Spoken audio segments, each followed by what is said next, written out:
The college football experience, college football playoff reaction show on the Sports Gambling Podcast Networks presented by WynnBET.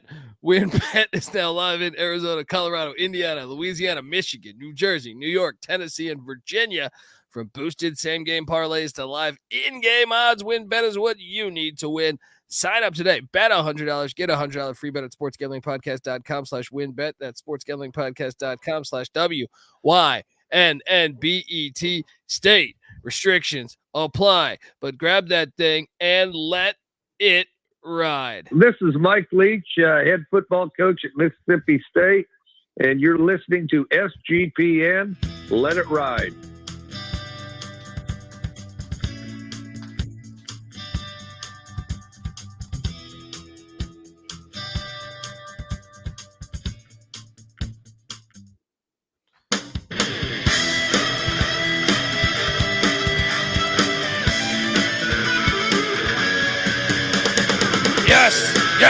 Yes. Woo! Welcome to the college football experience. College Football Invitational Reaction Show. If you're wondering who the hell you're listening to, my name is Colby Swig at Database Dan, a.k.a. Pick Dundee. That's not a pick. This is a pick. He was raised in the land down under, where man thinks on his feet, speaks with his fists, and lives by his wits. When Dundee happened, he was a superstar. Sometimes it may be good, sometimes it may be shit. I smoke and I drink and I don't have stress and I'm healthy. It's been a while. I just want to get in here and talk some football. What a magical weekend we just had in the college football world. I am joined by my co-host. Give it up for the DFS god himself, the rooftop IPA drinking, homebrew making, tobacco road living, the free lock giving, former Herndon Basketball League MVP. Give it up for Ed C. Nick in the place to be. There we go, dude. You started off the podcast like Michigan started off the CFP semifinal. Well, sometimes like when you're going into it and you say the college football experience, college football playoffs, it sounds a bit redundant, so I hesitated. But yes, Michigan. Well, I kind of foresaw that. I thought that TCU was getting disrespected really all year. I felt like people were. Michigan played no one. I mean, yes, they got the Ohio State win, but other than that. Okay, Ohio State and Penn State, but those are both, towards the end of the year. Throughout the season, they didn't play. They should have lost to Illinois, I thought. Right. And I thought, meanwhile, TCU is going through this gauntlet, left and right of good play with teams that were much more complete. Like, okay, Michigan went to Iowa and won in September, but Iowa, as much as we love Iowa, they don't have an offense. Right. So you're not really tested on that side of the ball, especially this year. Yeah, I mean, Iowa scored 7 against South Dakota State. You know what I mean? And won in a winning effort with 2 safeties and a field goal. So it didn't. I was all year. I felt like, I thought Joe Gillespie, the defensive coordinator at TCU, was criminally underrated. Sure, and. It's funny. I got into it with some fan of ours who was trying to say TCU's defense sucked. They gave up 45 points. I'm like, they scored basically 21 though, when you consider the 2 pick sixes and then the fumble recovery inside the 5 and the other 4th down stop inside the 5. You could argue their defense is responsible for fucking 28 points in a way in that game. But I thought the defense. You look at 13 tackles behind the line of scrimmage. 3 for 15 holding Michigan on 3rd and 4th down. I thought it was a great performance defensively. I know you see the 45 points, but yeah, I mean, I don't know if we're going to just dive fully into this game right off the bat. But look, you were 2-0. You went both dogs covered easily, almost very, very close to both dogs winning outright. I was dead wrong. I think the last few years I've been nailing a lot of these playoff games right. Not this year. I was on both favorites And if you look at it, I mean, we've had 8 years. So this is the 9th year of the college football playoffs. So we have 8 seasons before this, which means 16 semifinal games. And of those 16 games, do you know how many were decided by one score or less? Probably just like one, right? 3, actually. Okay. 3 of 16. I remember that like Georgia Oklahoma game. That was the only one I was thinking. Yeah, of. so the 3 games decided by one score or less. 2019, 2020, Clemson, Ohio State. Clemson wins by 6. You have to go to the 2 overtime Georgia Oklahoma game from 2018, and then the very first year of the college football playoff, Ohio State beat Alabama 42-35. So we've come accustomed to a lot of lopsided games in the semifinals. And then usually we have a pretty good final. That's kind of been the way it's been working out most years. But other than a lack of defense for the most part, we were treated to 2 crazy, fantastic games New Year's Eve. And it was a lot of fun to watch both of them, that's for sure. Great games. Yeah, no. And I mean, I think this is a result, a lot of it, of probably the talent being spread out. I've heard that, and I don't know if we can say that just yet. I think we need a little bit more of a sample size. We just have 1 year and 2 games, but it very well could be the start of more of that. But I think it's too early to see. We knew this year in college football there really wasn't any team that was head and shoulders above anybody else. Now, is that because of the transfer portal and NIL? But potentially, or it might have just been one of those years where there wasn't a really dominant team. Well, I can tell you this: Patty C's not on this episode with us. I was hoping to get him on because I wanted to bring up this factor, and I guess we can dive into the game. Actually, let's go into the game first. What were your biggest surprises in the TCU Michigan game? As far as like, I was shocked they did the Philly special, on the first drive when you're like a power football team. I don't seriously. You have the bigger team, the more athletic team, the stronger team, you name it, and then to throw out that gimmick play there was shocking. First off, I thought maybe kick the field goal there. I don't know. I don't hate going for it on 4th and 2, but the play call was very, very questionable. I thought, if anything, it should be TCU doing that play rather than Michigan. But yeah, I mean, so TCU's bend but not break defense.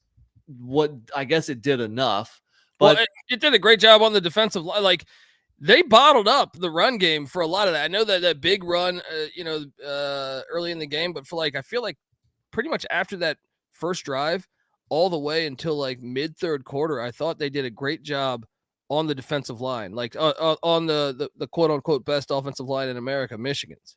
Yeah, but if you look at it, I mean, Michigan throws 2 pick sixes and they squander 2 drives where they had the ball inside the 2-yard line. True. The fact that they had a chance to win this game at the end is pretty crazy, given that, I mean, any game where you throw 2 pick sixes, what are the chances of you winning? It's got to be 1%, 2%, something crazy like that. But at the same time, like what TCU, obviously Miller gets knocked out of the game. The freshman running back fumbles inside his zone 20, right? Or I think turnovers was 3-3. So yeah, the turnover battle was even. That's no, and then but the thing was they shot themselves in the foot. TCU did. There was a wide receiver that dropped a pass right off his hands that got picked off. Yeah. I felt like all 3 of their turnovers were a lot of self-inflicted turnovers as well. It wasn't kind of just like this amazing play by Michigan or anything.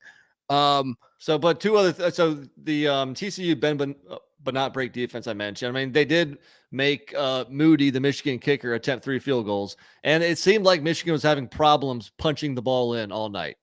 Yeah. And then the running game. If you would have told me TCU was going to run for 81 more yards than Michigan and average 6.4 yards per carry, then I would have said you were crazy before this game. Because I mean, Miller getting knocked out of the game. Yeah, I mean, DeMarcado played great.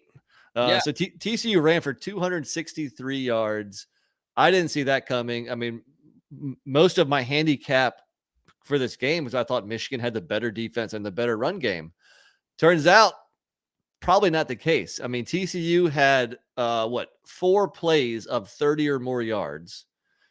Quentin Johnston showed that he was one of the best receivers in the country. He had catches of 76 yards, of 46 yards, of 32 yards. And then the other play was that 69-yard run by DeMarcado. But crazy game. I mean, it started off kind of slow, and then the third quarter and the fourth quarter, I mean, geez, it seemed like I was at a New Year's Eve party playing cards, watching the game at the same time. It seemed like every time I looked up, somebody was scoring a touchdown. Oh, yeah. That third quarter, 44 combined third quarter points and 25 combined fourth quarter points in a game where the over-under was 59.5. So just the second half went over for the whole game. There was a second where I wanted to vomit on like 5 straight plays. I feel like I was like, somebody play some fucking defense. Make a tackle, defend a pass, knock a ball down, do something. Jeez. But it's kind of like how I projected it. I thought Gillespie would be able to bottle up the run enough that McNamara was going to have to beat them. Yeah. Not McNamara. Sorry, McCarthy. Yeah, McCarthy. McCarthy was going to have to beat them. And I thought he has been inaccurate all year. He hasn't been consistent at being able to throw all year. He had a good game other than the 2 pick sixes. Well, that's what I'm saying. But I expected that I was like, dude, Gillespie's going to bottle up the run some, and he's not accurate enough to maintain all game. Now, I didn't know they'd be pick sixes, but I thought they'd be able to turn him over. Yeah. And then on the other side of things, I thought Lincoln Riley's brother, the offense coordinator of TCU, Garrett Riley, I thought he's going to be able to scheme himself big plays against Michigan's. Even though Michigan's defense is good, you can't they have a NFL wide receiver, to me, NFL caliber running back, and then Max Duggan, who can do both well. Yeah, right. You know what I mean? So it almost makes it just really hard to guard. Go back to the TCU rushing attack there for one more second. So the most Michigan had given up on the ground this year was 148 yards to the Illini. If you look at some of the other games, I won't even mention the games against Colorado State and UConn and Hawaii, because come on. But on the ground, they only allowed 37 yards rushing to Michigan State, 35 yards rushing to Iowa, 19 yards rushing for Indiana, 75 yards rushing for Nebraska, 14 yards rushing for Rutgers. This was one of the best run defenses in the country. Now, the Big Ten was pretty soft. So a lot of those teams. I was about to say, you call them lawn chair universities with other quarterbacks. They haven't played a team like Max Duggan. I think he was less than 50% passing, but it doesn't matter because his hits were like 80-yard touchdowns. But but his wheels, the dual threat, the option read that they would run with him and whatever running back they were using at the time. I can't think of anyone in the Big Ten off the top of my head that actually does that. I'm thinking, okay. I mean, I'm drawing a blank right now. I mean, Stroud ran more than usual in the nightcap, but usually he's not one to pull it down and run too much. So you're right. I mean, there's not a whole lot of Tolia, maybe a little bit. Yeah, it's a little bit, but I mean, still, he's not running for like 100 yards a game. You know, he doesn't do what Duggan does. So in general, like I've been sleeping on TCU all year, and I'm kind of pissed at myself for doing that because even in the offseason, you know, you guys would call me Big 12 hater, but I would say, well, you know, if I had a team in the Big 12, it would be TCU. But this year, I kept on expecting them to lose. I didn't really enjoy their run, and that kind of the same thing with this game here because I thought they were going to lose, and I bet on Michigan, so therefore I couldn't really root for TCU. So I should have enjoyed this hell of a season by a team that came out of freaking nowhere. What was their record last year? 5-7 or something? Yeah, 5-7. But hey, you know what I thought was fantastic is, you know, Duggan wasn't the starting quarterback. Colorado knocks out Chandler Morris. Yeah. And Duggan gets the starting now, but he didn't transfer out. And I love that. And I also think credit. The receiver, Johnson. Yeah. You know, I whoever shared that thing of him calling his dad and asking him to transfer. He basically asked his dad, like, Dad, you think I should transfer? And his dad's pretty much saying, like, they've been good to you. Be good to them. And now look, and he goes, and I believe good things can happen to you. And boom, look at this now. He's playing for the national championship. Phenomenal story. Sure. Yeah, for sure. I want to address those. Look, Michigan. Okay, the refs were bad on both sides, by the way. On fucking both sides. There was an incompletion at a critical time that Michigan got, and they were able to hurry up and they didn't review it. There was also a terrible roughing the passer, but obviously they missed that call in the end zone. And I actually don't think they should have called targeting on the final play. I don't think so. I'm fine with that too. The end zone play where they put the ball at the 1 or the half-yard line and then Michigan fumbled, that was ridiculous. I mean, that is anybody watching that. I don't care who you are. Yeah. My wife would have been said touchdown. It's like when you break down plays in such minutia of the replay. Come on, man, that's a touchdown. Agreed. It was obvious, but it's a touchdown. But at the same time, you're at the half-yard line and you fumble the very next play. Get your shit together. Why not do a quarterback sneak? Why are you handing off to the fullback who doesn't touch the ball all game? That was his one attempt. Yeah. That was his one rushing attempt. And the Michigan fans that were bitching all about the refs, like, yes, it was a terrible refereed game. I'm not arguing that. That should have been a touchdown. Right. But at the same time, you never had the lead the whole fucking game. All right. You can't bitch when you throw 2 pick sixes, and you can't bitch when you have the ball twice inside the opponent's 2-yard line and you come away with 0 points. Okay. Yeah. So I don't want to hear it either. Don't give me that whole referee thing. You had your chances. You blew it. Yeah. But if Patty C was here, I wanted to address this. So TCU's last 4 recruiting rankings, 54th, 42nd, 32nd, 33rd average. The average on that is 38th.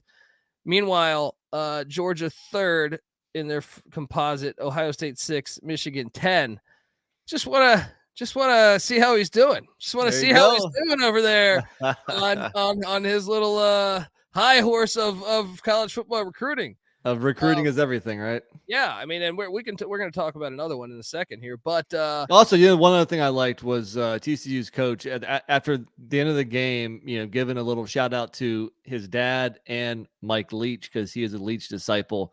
Classy move. How can you not root for TCU now, especially playing big bad Georgia, defending champions? Like who's not rooting for TCU now? Okay, I'm sorry I wasn't all year long, but I am now. He's back on the train. Definitely.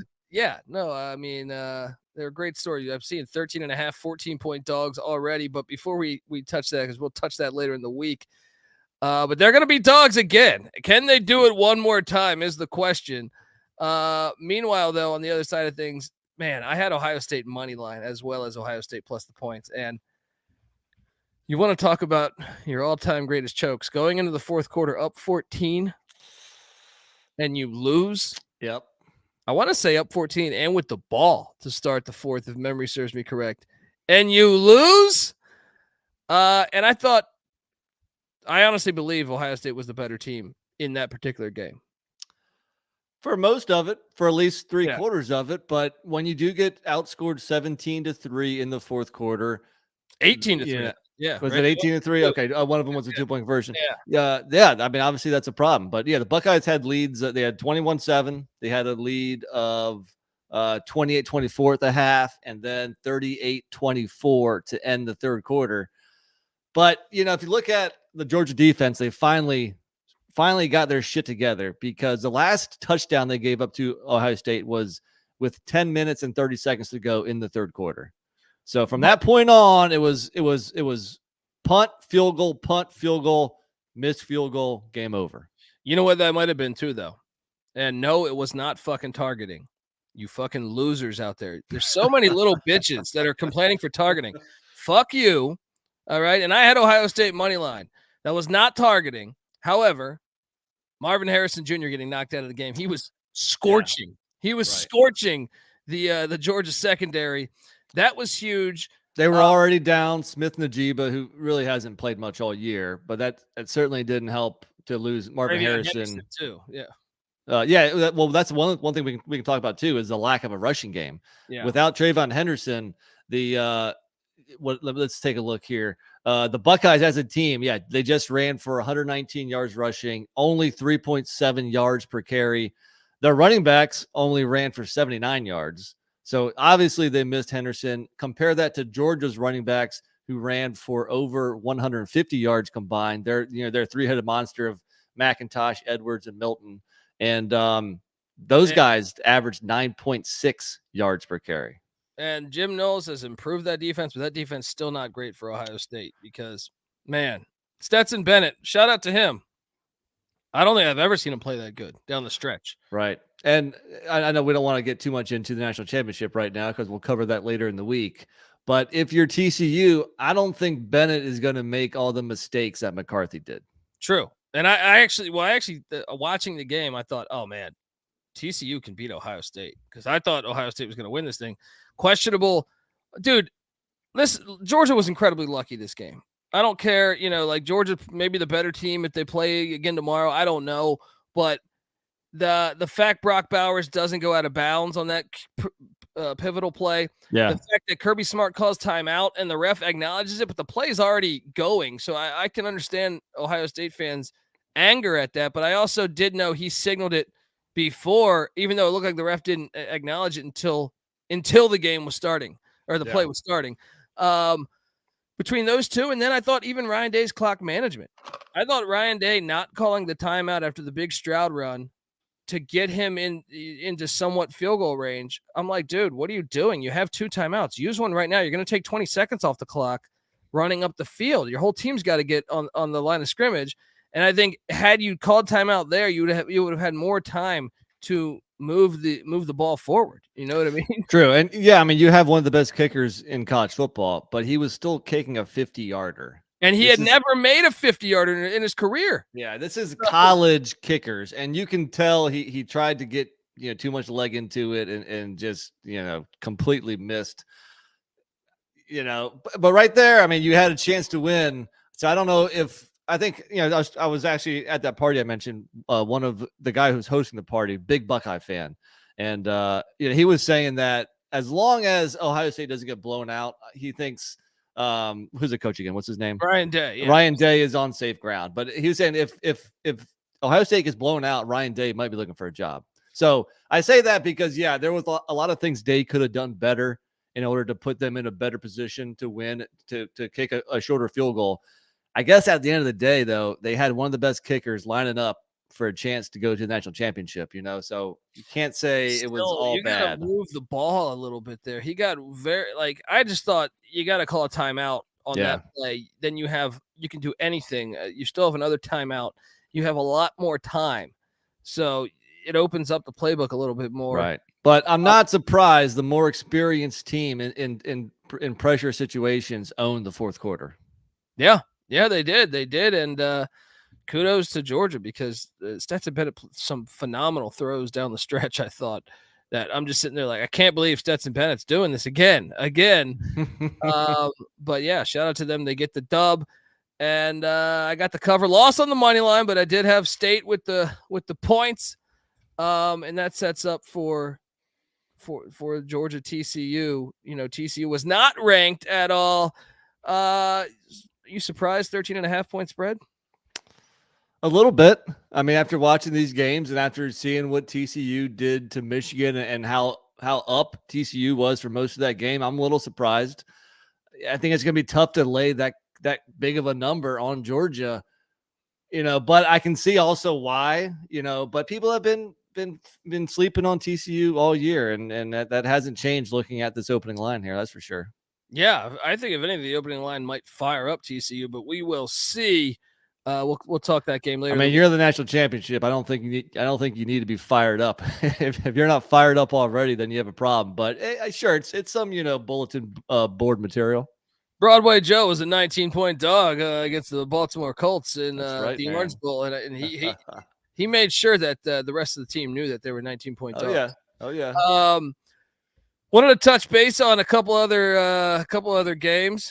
Hail State, our boy, that was awesome. Mike Leach. Obviously rest in peace to Mike Leach, but his team gets it done, 19-10. Even on the final play of the game, they for the people that got the number late that it was at 3.5, they get the cover on a crazy. They take it back to the house when Illinois was trying to pitch the ball all around. You think Mike Leach has something to do with that? You think he was trying to help out some of those folks that were, betting on Mississippi State? Knowing Coach Leach, you're damn well he did want to. That was awesome to see them win. That's for sure. It's a shame, man. I was thinking about this because they win their 9th game of the season. So his first year there, I forget, it was a 10-game season, but they only won like 3 or 4 games. And then last year was 7, and this year 9. And I'm like, damn, I wanted to see him get a couple more years. Yeah. At Mississippi State, because I really think this team could be contending in the SEC West. We'll see what they'll do with what's his name? Will I always say Will? No, what's the Will DC? Rogers?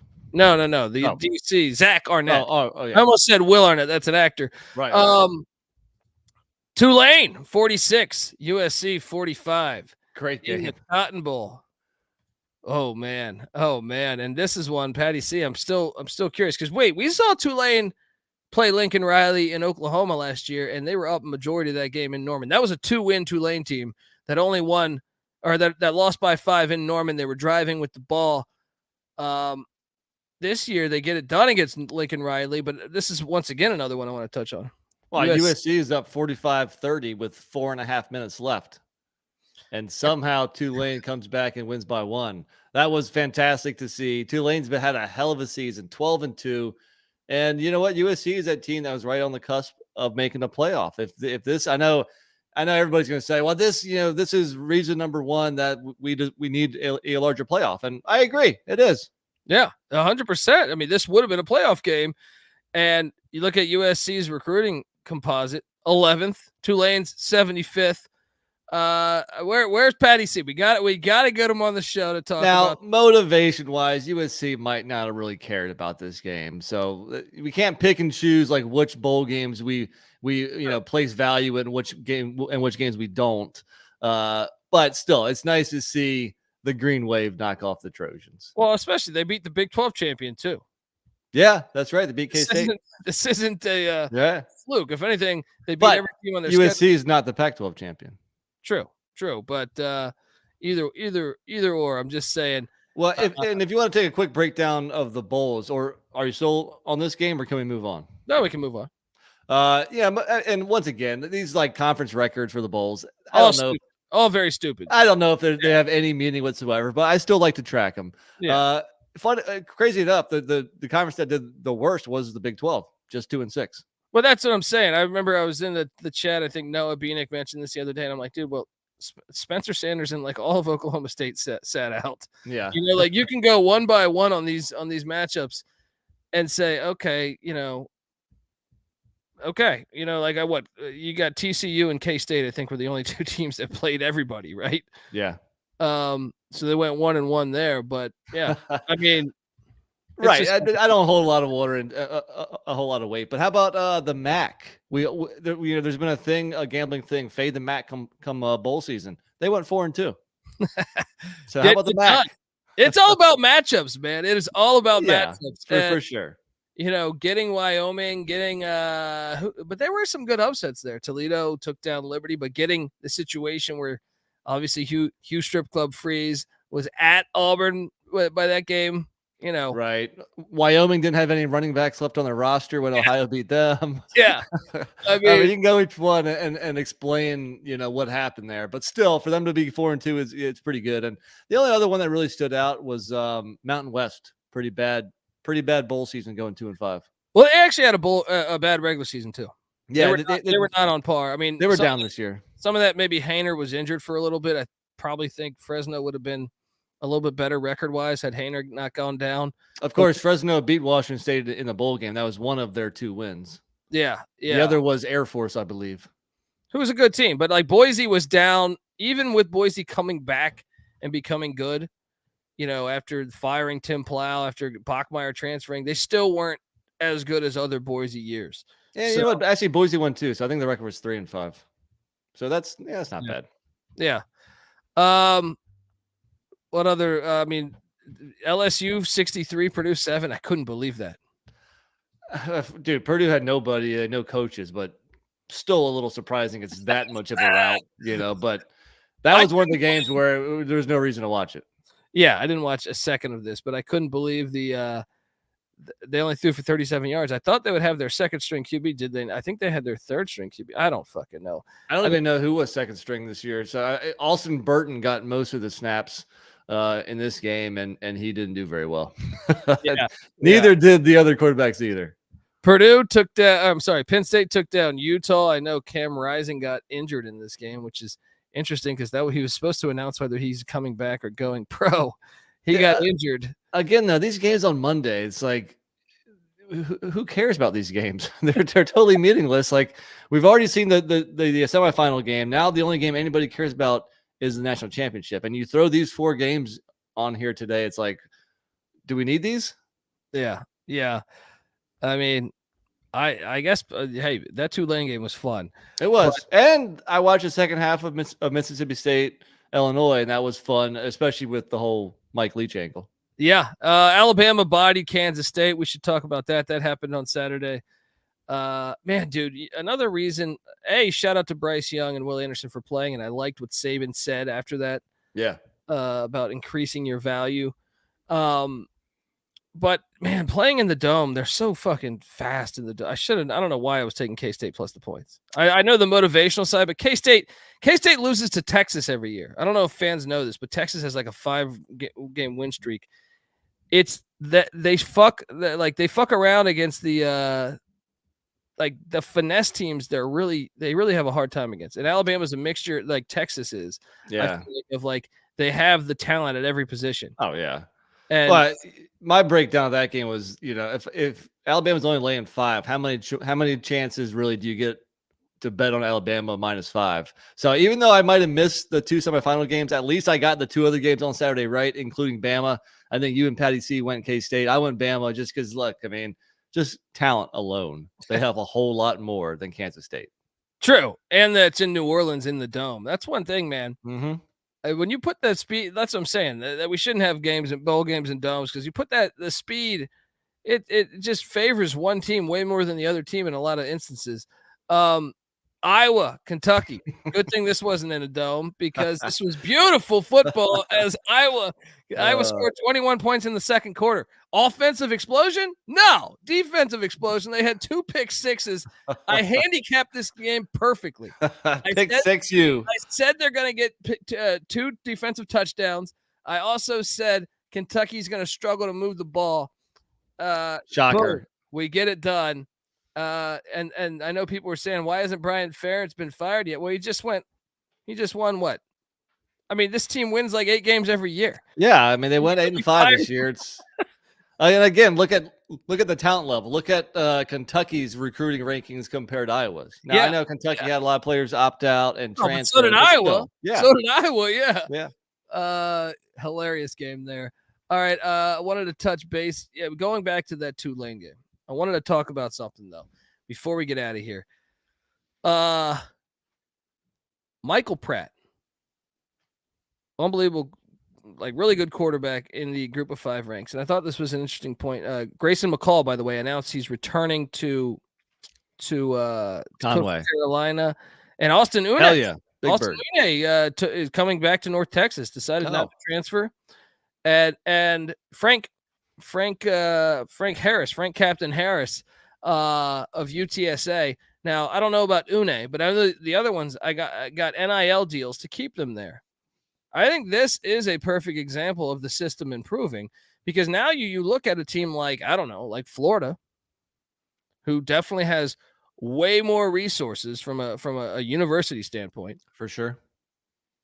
If Florida plays one of these teams, which, I mean, this is all a hypothetical, but I think it's a perfect example of the sport getting better as far as spreading out the talent, you'd be hard-pressed to say that they could beat UTSA or something because the best player in the field is going to be on UTSA. Them retaining those players, I think, has been a huge part of what we've seen this year on the field. Hopefully that continues. I think you might be right. And take it one step further, once we have a larger playoff that opens more doors for more teams, that also might help balance out talent across the board. Oh, and it also might help having the quarterback at the group of 5 say, hey, it might make more sense for me to stay here at UTSA to make the playoff than go to, say, Arkansas. Yeah. You know? Sure. So thought that was interesting stuff there. All right. Well, what do we got this weekend? We got South Dakota State, North Dakota State, and Frisco, Texas for the FCS National Championship. We can't wait to break that down for you on what is that? We're going to do that, I think, on Wednesday. And then TCU, Georgia in in Los Angeles. Hey, we can't have a podcast without talking about this whole LSU scandal thing. Oh, Is it too soon to even discuss it? Because I just saw one tweet. I saw your text. I haven't even digested it yet.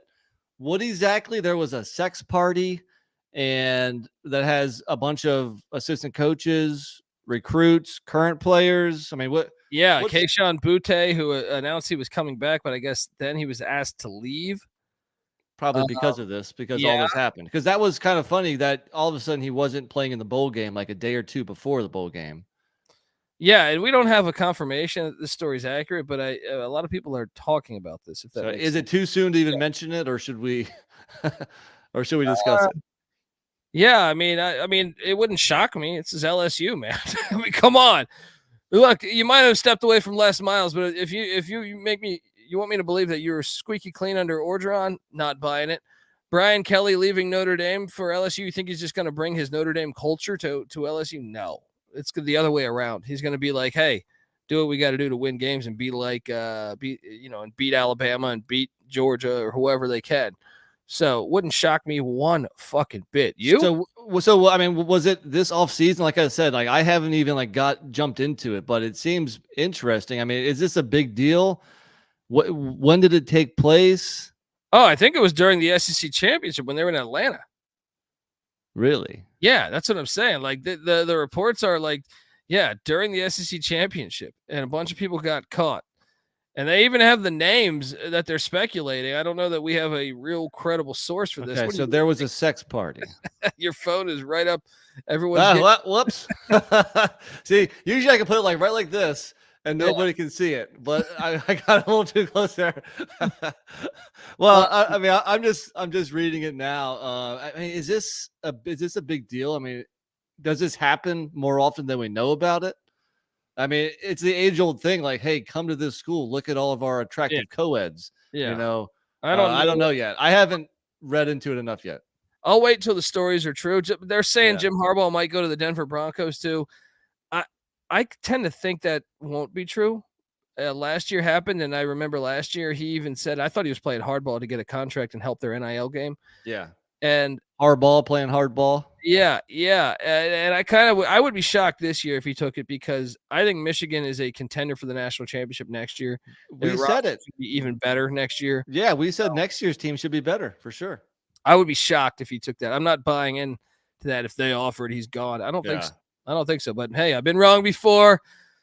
All right. Well, look. I mean, anything else? Are we missing anything else here? Oh, how about Davis Brin going to Georgia Southern? That's not bad. I mean, I know you hate him. I know you think he's the biggest lawn chair. He had a chance to beat the Buckeyes last year. Could have been a hero, was a zero. All right.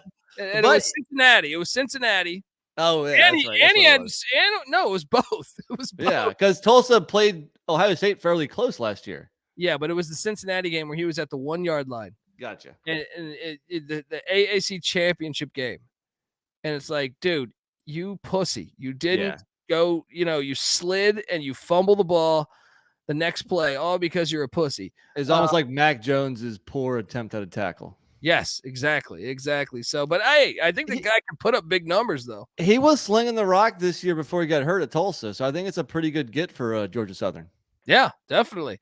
And I think that's pretty much all the news we got, right? It wasn't a big week of news. I think with everybody focusing on the playoff games, it wasn't a crazy news. Well, I guess it could be if these last two rumors might come true. Then it'll be a huge week of news. But we'll probably cover that next week. But hey, I think this is a pretty short podcast tonight, just a quick reaction show, and stay tuned come Wednesday. There we go. Let's go Horned Frogs. What does Behringer say in Major League? It's only one thing left to do. Win the whole fucking thing. All right. Let's go Horned Frogs, man. That'd be great, man. Come on. Let's do it. Folks, subscribe to the College Football Experience. Remember, subscribe to the College Basketball Experience. I'll be live talking college hoops in about 2.5 hours. So check us out, and check out the College Baseball Experience. I know Noah Beanick's already starting to do some preseason prep as the season goes into full swing in February. We come together as one on YouTube, youtube.com/the College Experience. Subscribe there, and give us a follow on Twitter at TCE on SGPN. NC Nick's on Twitter at NC__NICK. I'm on Twitter at TheKobeD. Give us all a follow. Get over to iTunes. It's been a great season. Give us a 5-star review, please. What do you got going on? Nothing. All right, you got nothing going on. All right, get on over there. It takes 2 minutes, you bozos. Do that. Get the SGPN app for free in the App Store or Google Play Store. And also, come talk college football with us. A lot of fun talking in the Discord during the CFP. So hop on over there to sportsgamblingpodcast.com/Discord. Until then, until Wednesday, where we'll be breaking down. Don't forget FCS National Championship this weekend. South Dakota State, North Dakota State. Then on Monday, we got the big one from Los Angeles at that filthy, filthy dome. Georgia and TCU. We got you covered. This is the college football experience. You better start thinking about yours. And we out of here. Thank you. Well, this is a great way to get started. And I haven't even won all my games yet. It's a great night to be a Tiger. I'm here with my family. What the fuck did I do wrong? Sometimes maybe good, sometimes maybe shit. The only thing on my mind, Gene, was pussy.